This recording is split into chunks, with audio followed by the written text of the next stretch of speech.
गुरुजी, एक प्रश्न और है मेरा, हो सके तो प्लीज़ जवाब ज़रूर दीजिएगा।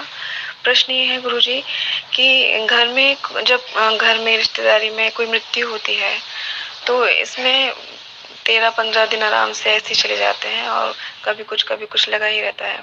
ऐसे ही शादी-ब्याह में कोई घर की शादी हो तो समय ही नहीं मिलता है कि किस समय ध्यान साधना में बैठें और एक कोना ढूँढते हैं कि कहीं शांति से मिल जाए और वो कोना मिल नहीं पाता है। तो मेरे साथ कुछ अभी हुआ ऐसा, जैसे शादी थी हमारे यहाँ, उसमें और उसके जस्ट बाद हमारे यहाँ 2 डेथ हो गई हमारी रिश्तेदारी में। तो रेगुलर ये 15-20 जो लगभग 1 महीना करीब मेरा गैप हो गया साधना का। नहीं तो मैं लगातार साधना कर ही रही थी, जैसे भी था। तो मुझे ये जो बीच में गैप हुआ है गुरुजी, इसमें हम जैसे साधकों के साथ ऐसा होता ही होगा कभी ना कभी, जैसे मेरे साथ हुआ। तो ऐसे में क्या करना चाहिए, प्लीज बताइएगा गुरुजी। प्रणाम मेघा। अच्छा प्रश्न है और ये बहुत बड़ी समस्या है। हम शादी ब्याह में चले जाएं और किसी की मृत्यु हो जाए तो हम ध्यान नहीं कर पाएंगे। मृत्यु के बारे में एक बात बोल दूं कि मृत्यु जब हो जाती है हमारे घर में हमारे, या जहां डेथ होती है वहां हमें रुकना पड़े 10-15 दिन, तो कुछ विधियां तो हैं जो उस समय नहीं करनी चाहिए। कुछ विधियां करनी चाहिए, कुछ नहीं करनी चाहिए। वो खतरनाक हो सकती है। मगर प्रश्न ये नहीं है। प्रश्न ये है कि उस समय हम ध्यान साधना कैसे करें। तो मेघा में एक यहाँ पे उदाहरण देता हूं। इस उदाहरण से तुम सभी लोग जो है मेरी बात को समझ पाएंगे।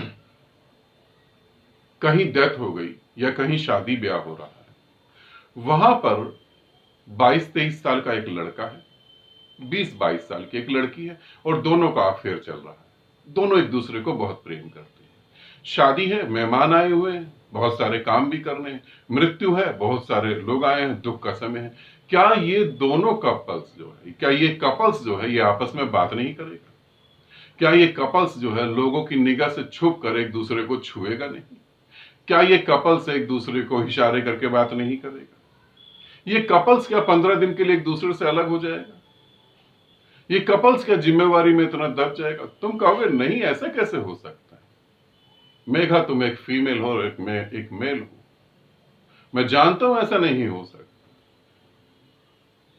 अरे लोगों ने तो कोरोना वायरस में भी जो है अपने प्रेम को बनाए रखा,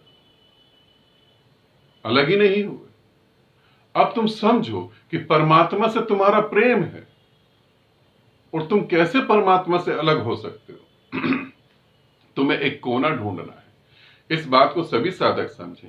आप रात को सोते जरूर होंगे, आप सुबह उठते भी जरूर होंगे। तो क्या रात को हम 10-15 मिनट ध्यान नहीं कर सकते? बिस्तर पर लेट के तो कर सकते हैं ना। क्या सुबह उठने के बाद हम 10-15 मिनट ध्यान नहीं कर सकते? यदि तुम्हें परमात्मा से प्रेम है तो तुम किसी भी हालत में हो, तुम रास्ते खोज लोगे। ये ध्यान रखना। यदि तुम परमात्मा से प्रेम करती हो तो तुम रास्ते खोज लोगी, रास्ते ढूंढ लोगी, रास्ते निकल जाते हैं। और अगर परमात्मा को पाने का एक टारगेट बना लिया है तो थोड़ी दिक्कत होगी।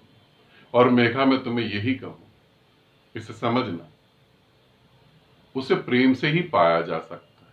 प्रेम ही एकमात्र उपाय है और कुछ भी नहीं। और तुम कह रहे हो ऐसे जगह पर अगर हम हो